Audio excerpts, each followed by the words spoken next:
Hello, entrepreneurs. I'm your host, Laura L. Bernhard. Welcome back to the Marketing Bound podcast, where we help you leverage inbound marketing strategies to grow your business.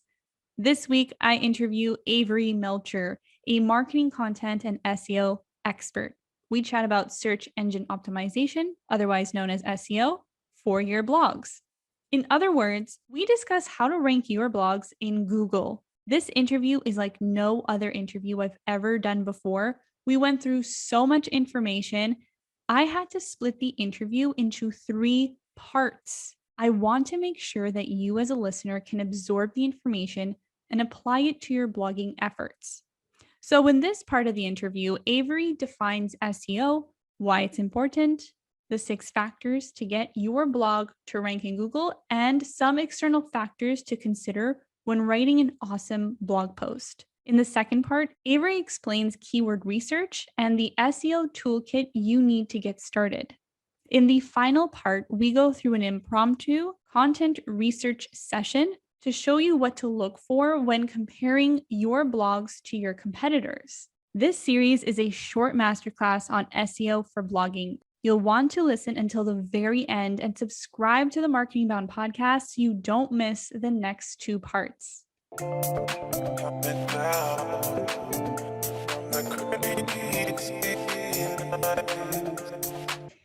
Averi, thank you so much for being on the Marketing Bound podcast. Thank you so much for having me. Okay, so I want everyone to know, in our discovery call, where Averi and I were like just getting to know each other, it was supposed to be a 15-minute call, but it ended up being a full hour of us telling each other stories and memories. So we got to know each other pretty well. And I know that Averi loves to travel, and she's been traveling all around the world. And right now she's in Argentina. And my first question for you, Averi, is where was your favorite place to visit? I know I've said this to you before, but I hate this question because it's the hardest to answer. And I feel like I offend people if I don't say the country I'm in. So, if you're an Argentinian and asking where my favorite place to travel, it's Argentina. But I would say if I had to just pick I would say Colombia and Scotland were 2 of my favorite countries. Okay, I was going to dive right into SEO, but why those 2 places? You need context. Yeah. I was like, nope, because they seem so different. We're done now. Colombia has just a vibrancy that I love. Like, it's contagious, the mood and the attitude and the life and loudness that's just happening all around you. It's also a beautiful country. It's one of the most biodiverse countries in the world. I think it's second to Ecuador. So you can be in the mountains hiking on a glacier, and then you could be on a white sand beach, and then you could be in a jungle that like people haven't been, like there's not even maps. It's not mapped out. And so I just love that. And it's all very close. It's close, but it takes a very long time to travel because there aren't a lot of developed roads. So, and it also feels like that travel experience that everyone says they want when they travel, like to find a new place, to go on these uncharted adventures. There are very few places in the world that still feel like that today. And I felt like that in Colombia. Mm-hmm. So that's Colombia. And Scotland is beautiful. Like it totally shocked me. I didn't really know anything about it when I went. I just went because I was in Europe. And if anyone's traveled through Europe, they know Ryanair flights. And I had found like a $6 plane ticket. And I was like, yeah, I can go to Scotland for the weekend. I was in London at the time. So I found a $6 plane ticket to Edinburgh. And while I was there, some people invited me to go take a road trip through the Highlands. And like the photos I took, you would have thought that I spent a ton of time turning up this color saturation, and they're not. That's just what the place looks like. So, yeah, those are my 2, and they are vastly different. One I love because of the nature, and then one I love because of the people and the culture. Oh my goodness. Well, you're making it really hard for everybody listening because everyone's stuck at home. But thank you for sharing that with us. And let's dive into SEO. So when I was preparing for this, I literally had a million questions for you because, there's like SEO for the website and then for blogging, but let's stick to SEO for blogging. Okay. Because that's what people are doing on like a weekly basis, right? So let's help everybody do that. Can you tell us what SEO is and why it's important? Yeah, the shortest answer I give people is it's the way to be found on Google. Like when someone asks me, like, I have no idea what SEO is, the word itself stands for search engine optimization.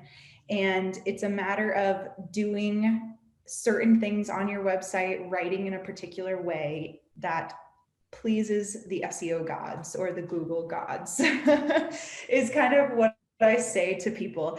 So that's the simplest version. And you need it because your website, as everyone has experienced in recent times with 2020, is the brick and mortar of your store. Like it's the storefront of your business. And more people are online entrepreneurs. And we may have things like social media going on that are bringing us traffic and bringing us potential clients, but you own your website. And it's like the difference between renting property on social media and owning your home. And then SEO is kind of what keeps your home up. It's like the maintenance to make sure people keep driving by and it doesn't look like abandoned property. That's a great analogy. I like that. I also, in one of your videos that I watched, SEO is also very much like you work on it once and then it just constantly generates traffic and leads and then eventually customers to you. So you work on it once and then it can potentially still be working for you years later. Yes, that's kind of, it's a double-edged sword there. So ideally with SEO, you want to be up. The one factor of ranking on Google is continually updating your website.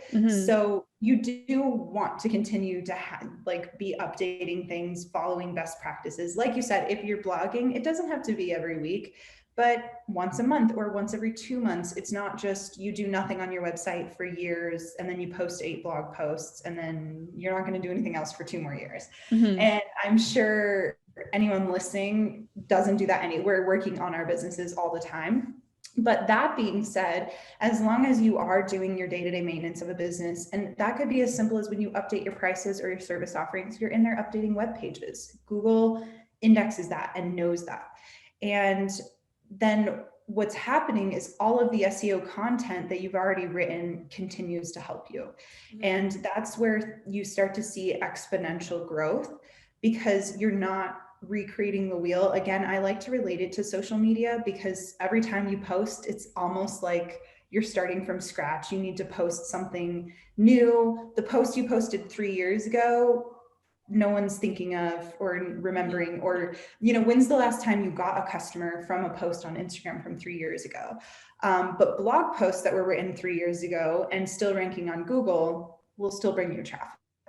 One of my oldest posts on my blog, I think it's 2 years old, and it brings me over 1,000 new visitors every month on my website.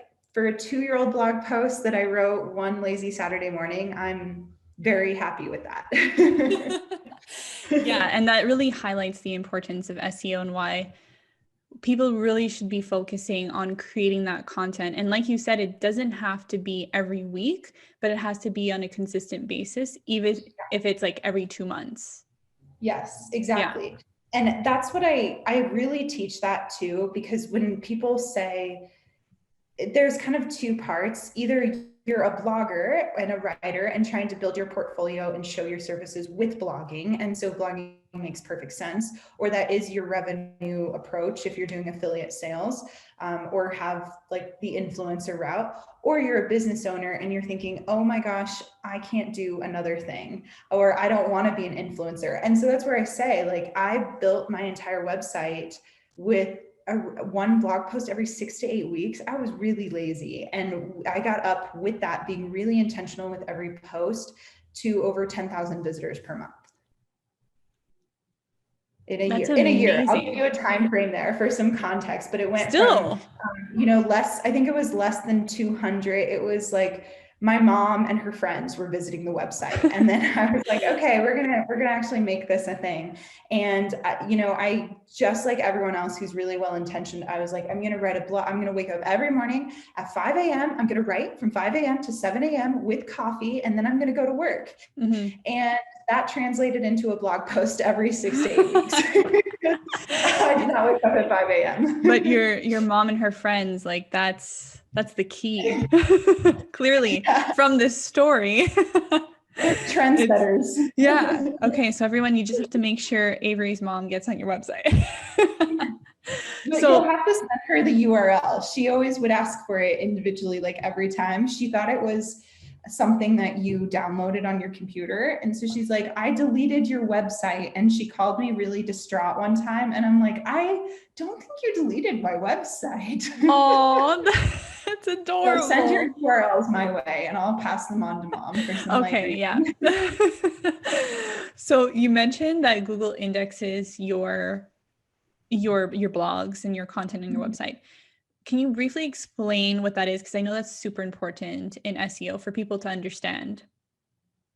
Yeah. So when I say Google indexes, there are, as we know, Google's a huge company and they have more computers working for them than people, I'm sure. So with the indexing, most of it is done by computer. We call them crawlers or spiders, and it's an extension of the algorithm. And they're going in through every website on the internet through a regular cadence. That's why it is important to be updating your website, because they take shortcuts, right? So if they come to a website and they're like, nothing on this website has been updated for 2 years and we crawled it 6 months ago, we don't need to crawl it again. And so when you're posting new things, it's like kind of calling back the Google spiders and the crawlers to come check it out.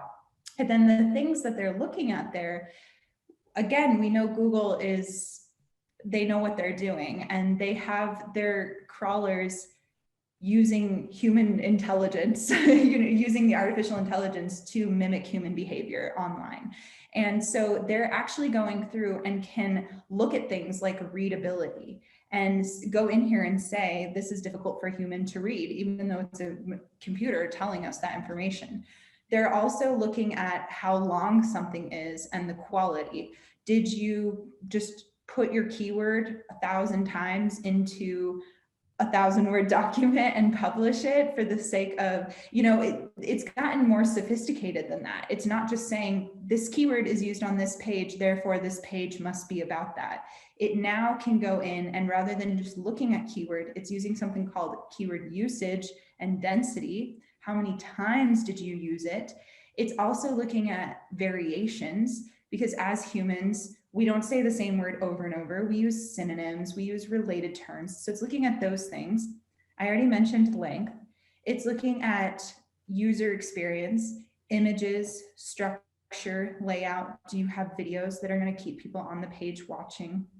And then the other thing it's looking at are linking, and it's looking at a lot of things, but these are the most important, and that's linking. And we want to be linking to other websites who are reputable in our industry, but also other pages on our own website. Because again, that goes back to reminding Google that you have other pages on your website. Even if you haven't updated them, if you've recently linked to a page that hasn't been updated in a while, it's telling Google, I care about this page, my customers care about this page, you should too. And you should head back over there and check it out. So these are the Google factors when they rank a website or a blog. If people just follow that list, are you good? Like if I just, okay, length, usability, readability, all those things, is that enough? Oh, yes and no. Yes and no.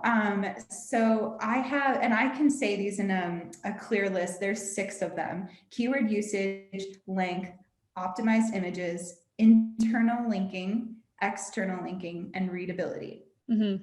And in a sense, yes, if you follow that, you'll rank, and those are the characteristics and components of a really well put together piece of SEO content.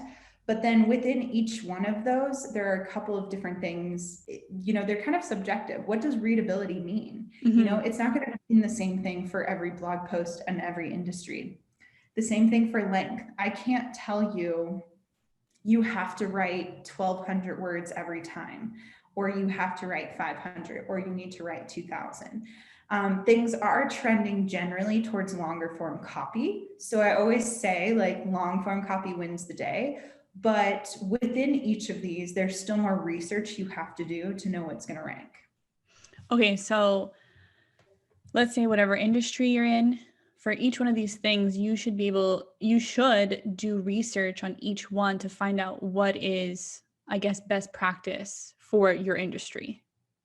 Yeah, and you can do research at once for all of these. It's kind of a matter of, I do like to use this real estate reference I've already used once, but it's a matter of like checking out the neighborhood and seeing what's already there. And if you're, driven through a neighborhood with a homeowners association, everyone has the same color painted door or a fence, a privacy fence. And if you want to be in that neighborhood, you're going to have to paint your door that color and get a fence.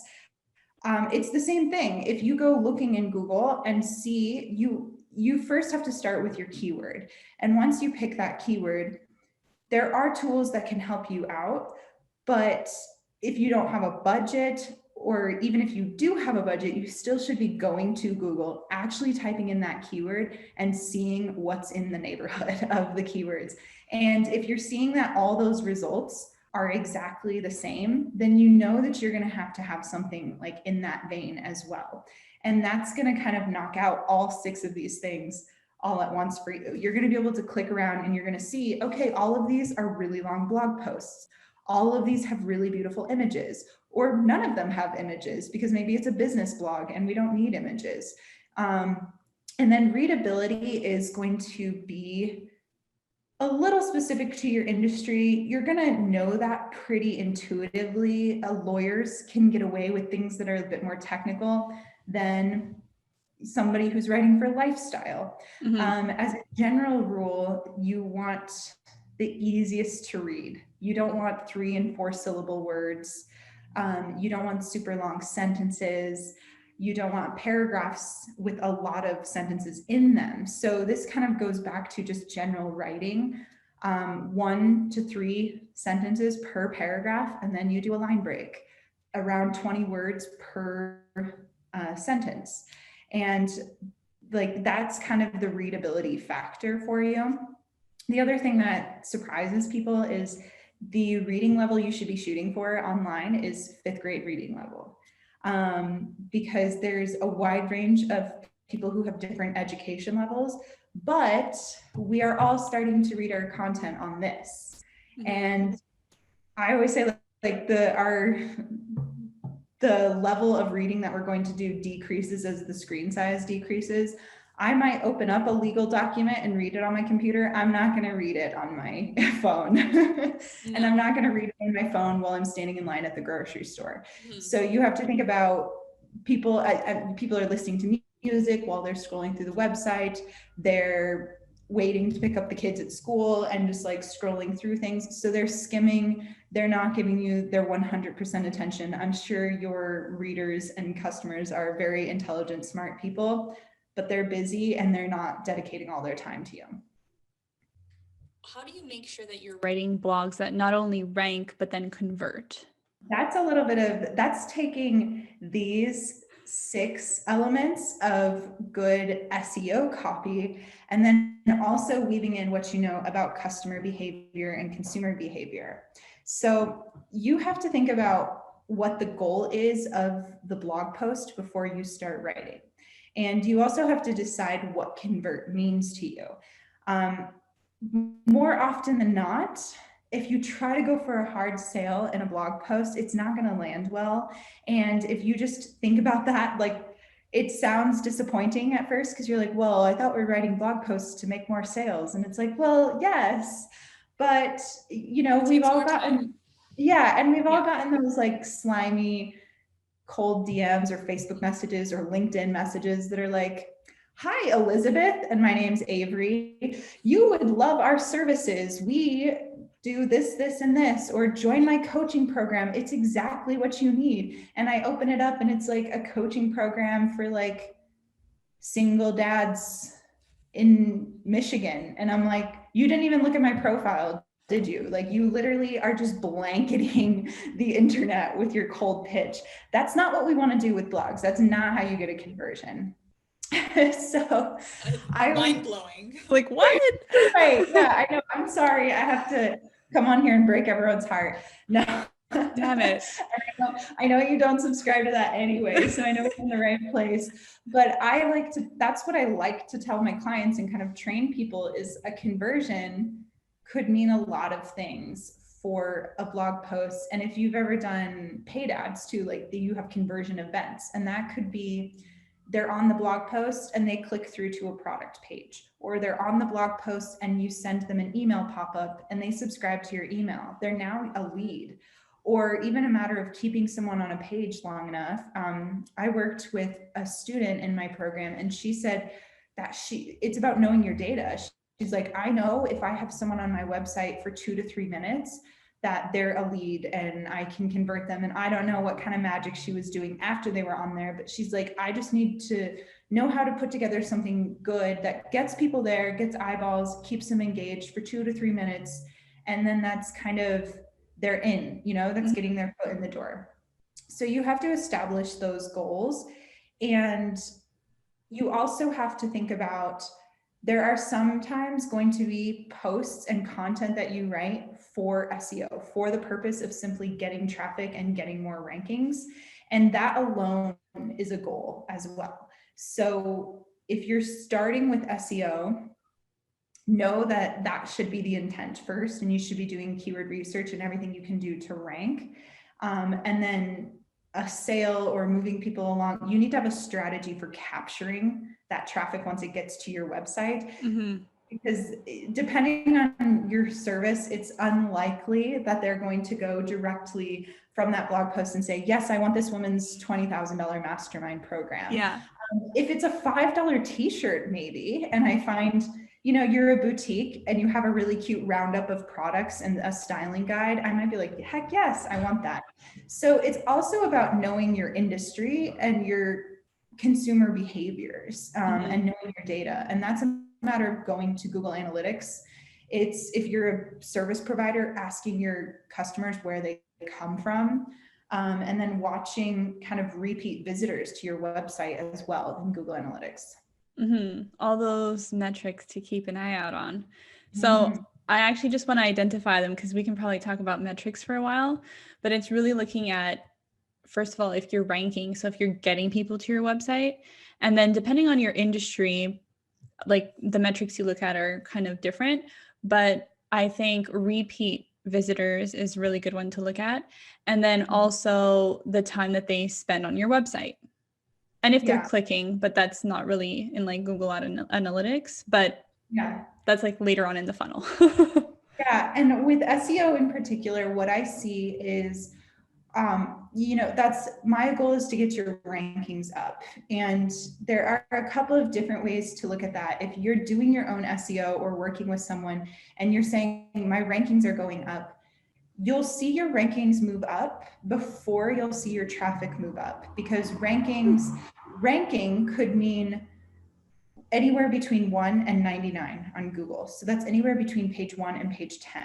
I don't know about you, but I don't click to page 10 very often when I'm looking for something. So you have to give it a little bit of time to get you to page 1, 2, and 3. That's where you start seeing your traffic increase. So you'll initially see your rankings go up, and then you'll see a little bit more delayed, your traffic go up. And then a way that you can start to determine if you found a good keyword, there are things that you can do in advance while doing keyword research. But then once you're already ranking for something, you can go in and you can say, this blog post is ranking for this keyword. We're number 1 on Google. We should be getting 80% of the clicks of people coming to that. And supposedly there are 500 people a month that search for that keyword. So we should be getting a couple hundred people a month on this blog post. You can then go to Google Analytics and see the monthly traffic on that blog post. And if the monthly traffic isn't that, it could be a keyword that is just not that high value and people just aren't really clicking through. So yes, people are searching, but maybe it's a search in Google that has a quick answer, like they're saying, where is Texas? And you don't have to click a blog post to get that answer, because the way Google has designed their layout now, you can see it in the little snippets there. So people could be reading through and not actually clicking anything. So that's one way to evaluate that after the fact. And then when it comes to trying to get people to convert and engage on your content, I'm looking at time on page, how many pages they're visiting on the website. Because I want to be seeing, if you're bringing people in from blog posts, you want to be seeing them go to more than one page on your website, because that means they're then clicking to your service pages, your product pages. And then I also do like to see entry point. You can see on Google if the first place that person is coming to your website is from a blog post. And then you can start to attribute and say, yes, my SEO is working, my blogging is working, because I had 1,000 visitors on my website this month and 900 of them came from blog posts. I thought you were referring to like channels, but entry point is different. Yeah, it will tell you like on that page, and then how many were like that was the first page on your website. Okay, In terms of channels, if you are trying to only look at your SEO efforts, you would want to sort it by organic search. Okay. For anyone listening, if everyone is confused at this point, all you have to do is follow Averi Melcher on Instagram, and she goes into detail into all these things. So like, don't hesitate. She gives you a lot more information, but we're just trying to do high level here. So if you need more information, just follow her. I actually have a featured story that goes into like a 5 minute, everything you need to know and nothing you don't about Google Analytics. Because there's so much, like you can spend hours and hours tracking, and just having data doesn't help you. It doesn't help you. Yeah, exactly. That's why I'm like, as you were explaining it, I'm like, I've seen this. And I was like, she goes into more detail on Instagram. So just for everyone who needs a little bit more information, we are going to move on to the next topic. But if you do need more information, it is on her Instagram. Thank you for listening to the very first part of my interview with Averi Melcher. I left resources in the show notes. Be sure to subscribe to the Marketing Bound podcast so you don't miss the next episode about keyword research.